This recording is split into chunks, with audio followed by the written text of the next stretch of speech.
Hello, welcome back. I thought I would do a little special talk today on the Chakana Oracle. So maybe you can make this out, hopefully you can. And the Chakana Oracle came out, I think, last year. I certainly got it last year.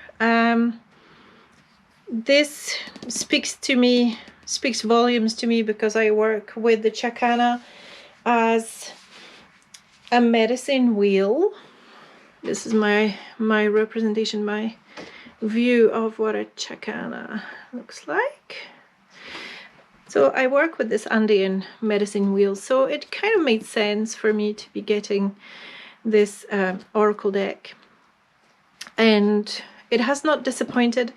I got it and I use it very sparingly. I use it in my practice as a Chakana practitioner and as a Chakana mesa carrier. And I wasn't completely sold on the deck, so I first went out and got the guidebook, and I got the guidebook on, I think it was on Kindle, and then I loved it so much. I thought it was so spot on that even without the purchasing of the cards, that I thought it would be a good idea to actually get the book.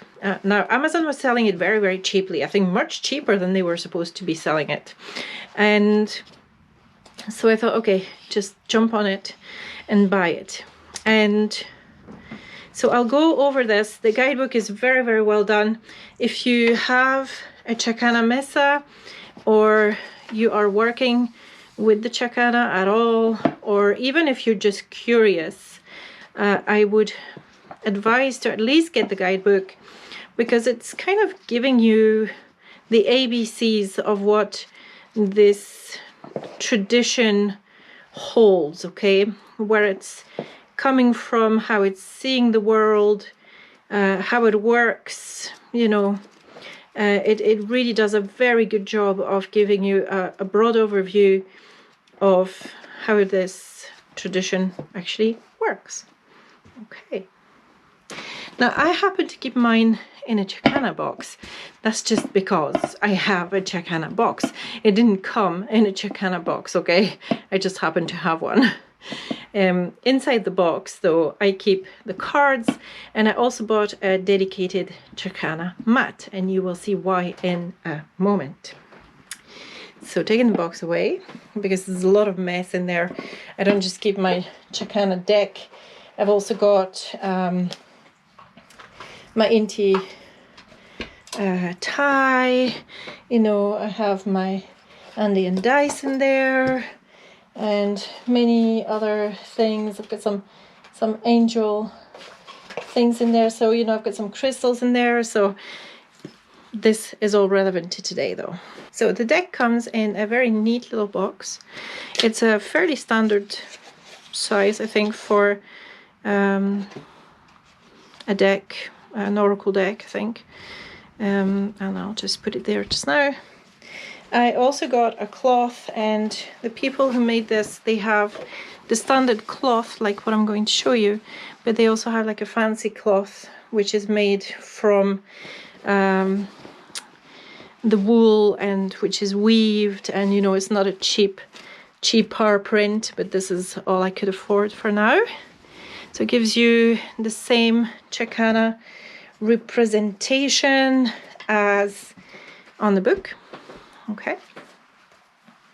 My gosh, this could be a very long video, by the way. Hold on to your socks. So you can see that there's 4 quarters on here. Let me get this straight. 4 quarters on here. The Chakana itself has 4 branches and 4 steps. Okay, 4 extra steps. So you have the main cross, and then you have diagonals, and in the middle you have the representation of the world. Well, I use that as a portal. Some other people use it differently. just know that you're going to interact with different elementals and different directions according to where you are on the Chakana. And this is slightly different to the way that I was taught, but that's okay because we like mixity. Let me see. This is interesting because this is a Antisoyu, and the Antisoyu is the whole of the Inca Empire, and then it kind of breaks it down in the Antisoyu, the Koyasuyu, the Kuntisoyu, and the Chinchaysoyu, and all those are the 4 quarters. Okay, so you can see that these have the same representation as the quarters on here. Okay. So it goes over the Andean principles, the Suyus, the elements, the cardinal directions, the 12 months. You know, the book is really well done. It does explain a lot of how this works. The cards themselves come in a very thick deck. I think there's over 100 cards in there. 100 cards.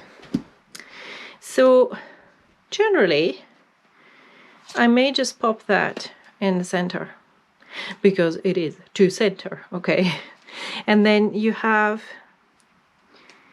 this is an oracle that works a little bit different.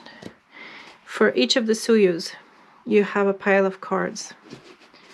Okay, and they correspond to different things we do.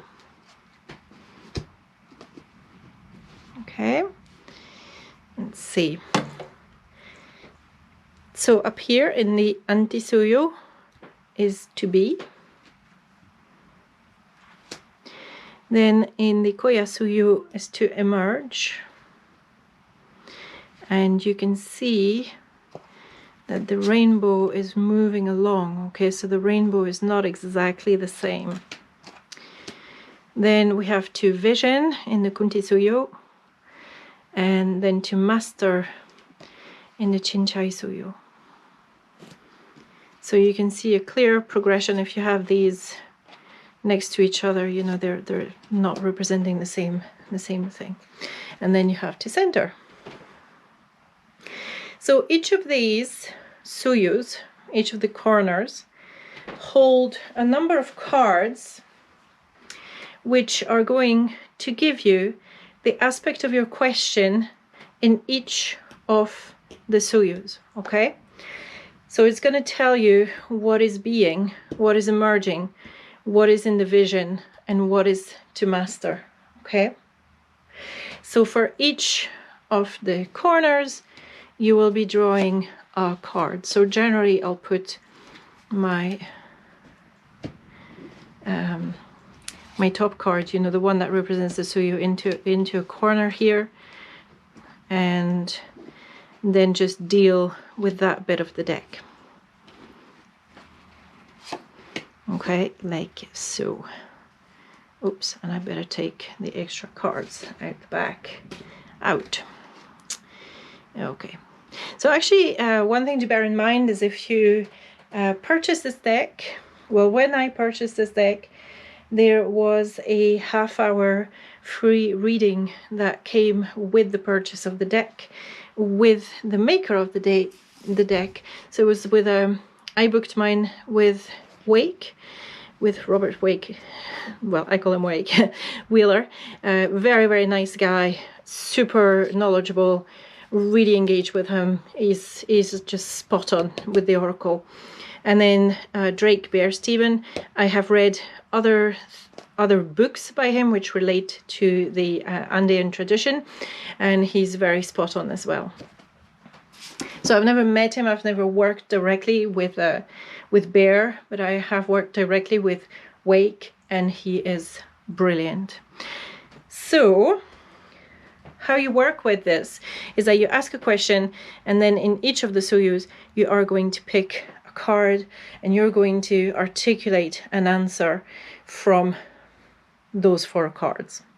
So let me give you a little overview of what the cards are like. In the Northeast, we have a lot of the things to do with textile. So wool and weaving and ties and the different types of weaving and what they mean. So if you're curious about the energy that is carried in the weaving, like I was, then this is really a very useful tool indeed. There's your hat, there's your shawl pin, your smaller, and then your smaller cloths, your bigger cloths, poncho, then in the weave itself.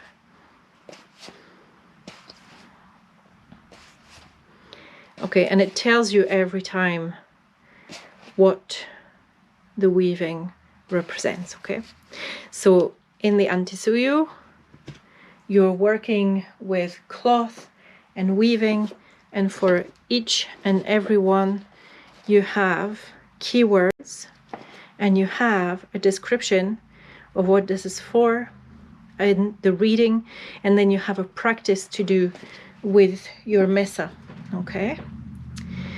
In the Koyasuyu, in the southeast, sorry, we're working with stones, so either with tiles or with chumpi stones.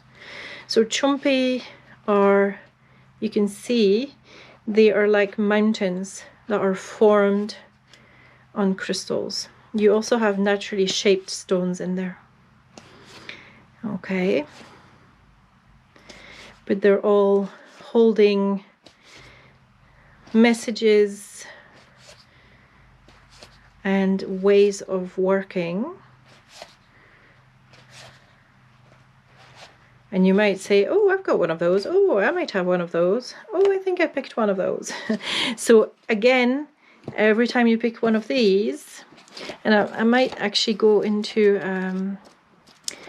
actually one of the ones that's a natural stone, because it's quite the shaped stone.